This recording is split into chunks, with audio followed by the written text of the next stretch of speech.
ఈరోజు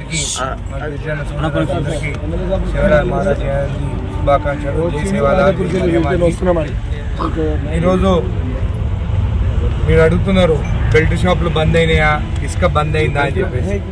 కొంతమంది గ్రూప్లో కూడా పెట్టడం జరిగింది, ఇసుక నడుస్తుంది, దాని తర్వాత బెల్ట్ షాపులు కూడా మద్యం అమ్ముతున్నారు అని చెప్పేసి. ఆ గ్రూప్లో పెట్టేటోళ్ళకి సిగ్గుండాలి, ముందు మీకు సిగ్గుండాలి. నేను ఏమని చెప్పినాను, బెల్ట్ షాపులు రన్ అయితే పోలీసులకు ఫోన్ చేయండి, వాళ్ళు వచ్చి తనిఖీ చేసి కేసులు బుక్ చేస్తారని చెప్పిన. ఆ పని చేయకుండా అరే 2 నెలలు అయింది ఎమ్మెల్యే, 10 ఏళ్ళు ఉన్న ఎమ్మెల్యే ఏం పీకలేదు ఇక్కడ. ఆయన గురించి మాట్లాడారు. సిరి సంపద గురించి ఎప్పుడైనా మీరు రాస్తారా? ఎప్పుడైనా వెంకటాద్రి యొక్క C బ్లాక్ భూములు కబ్జా చేస్తే రాస్తారా? దీని గురించి రాయరు. ఎమ్మెల్యే ఎక్కడ పోయిండు? 5 రోజుల నుంచి అసెంబ్లీలు ఉన్నా. దానికన్నా ముందు ఢిల్లీకి పోయినా, బైపాస్ రోడ్ కావాలని చెప్పి నితిన్ గడ్కరీ గారు నివేదిక ఇచ్చి వచ్చినాను. అది 100% బైపాస్ రోడ్ వస్తుంది. బాలనగర్ నుంచి గంగపూర్ వరకు మీ ఎమ్మెల్యే, మాజీ ఎమ్మెల్యే సిగ్గుండాలయనకి రోడ్ వేయించిండా? ఉన్న రోడ్ క్యాన్సిల్ అయిపోతే పోయి మళ్ళీ రోడ్ది మళ్ళా అప్రూవల్ చేయించినాను. ఇప్పుడు టెండరింగ్ జరుగుతుంది, 17 తారీఖు వరకు డేట్ ఉంది, టెండరింగ్ అవుతుంది. నువ్వు చేసిన దొంగ కాంట్రాక్టర్లందరినీ తరిమి కొట్టిన, రోడ్ లేకుండా బిల్లు తీసుకున్నారు, దాని గురించి రాయరు. ఇసుక గురించి ఏం మాట్లాడుతున్నారు మీరు? ఇసుక మీరు ఎప్పుడైనా రాశారా? ఎవరు చేస్తున్నారు అనేది మీకు తెలియదా? నేను నా గ్రూప్లో పెట్టిన వాళ్ళకి ఇసుక ఎవరు అమ్ముతుందో తెలియదా? పేర్లు రాయండి. మద్యం ఎవరు అమ్ముతుందో మీకు తెలియదా? మీరు కంప్లైంట్ చేయండి. ఇది చేయరు.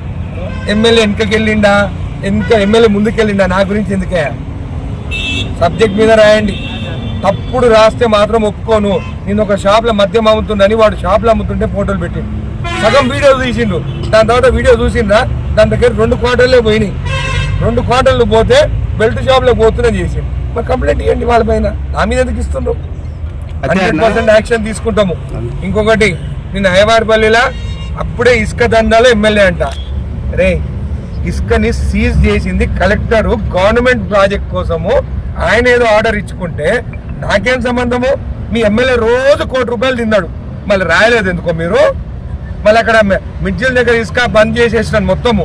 ఎక్కడన్నా దుండిబి బాగు నుంచి ఇసుక తీస్తున్నారా చెప్పండి, కంప్లైంట్ ఇవ్వండి.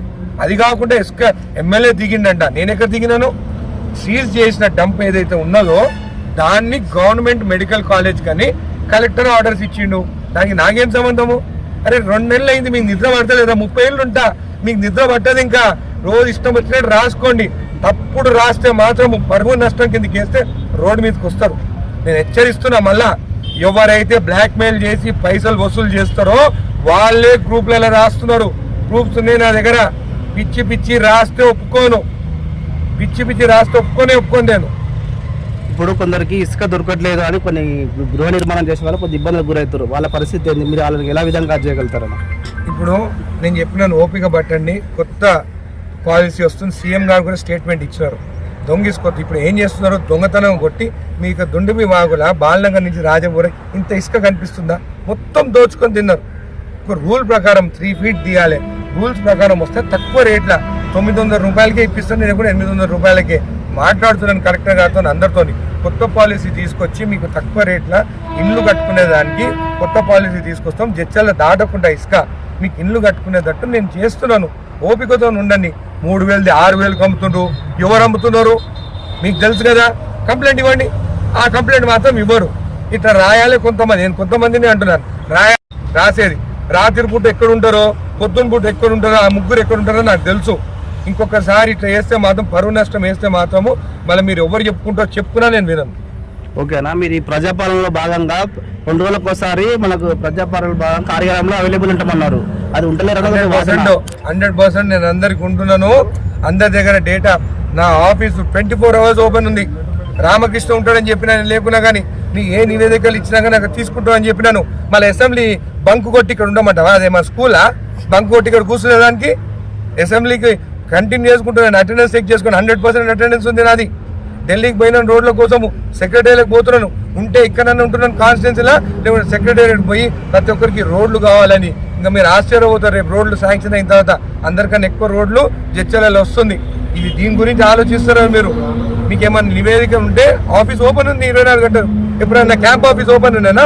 ముందు ఒక్కసారి క్యాంప్ ఆఫీస్ ఓపెన్ లేకుండే ఆయన ఇంటికి పోయి కలవాలి. నేను ఇంటికి రమ్మంటే మర్యాదగా ఆఫీస్కి రండి, ఆఫీస్లో మీకు ఏ ఇబ్బందులు ఉన్నా కానీ అప్లికేషన్ తీసుకుంటాము. రోడ్ మీద ఉంటే కూడా తీసుకొస్తున్నారు, ఫామ్ సైన్ చేసి పంపిస్తున్నాను. మళ్ళీ వీళ్ళ దగ్గర ఉన్న తత్తులందరూ ఒక్కొక్కరు ట్రాన్స్ఫర్ అయినారు కదా. మున్సిపల్ చైర్మన్ ఫోన్ ఎత్తేదా? ఎప్పుడైనా మున్సిపల్ చైర్మన్ ఫోన్ ఎత్తేదా? ఆయన గురించి ఎందుకు రాలేదు? పందులు అమ్ముకుంటే రాసినారా?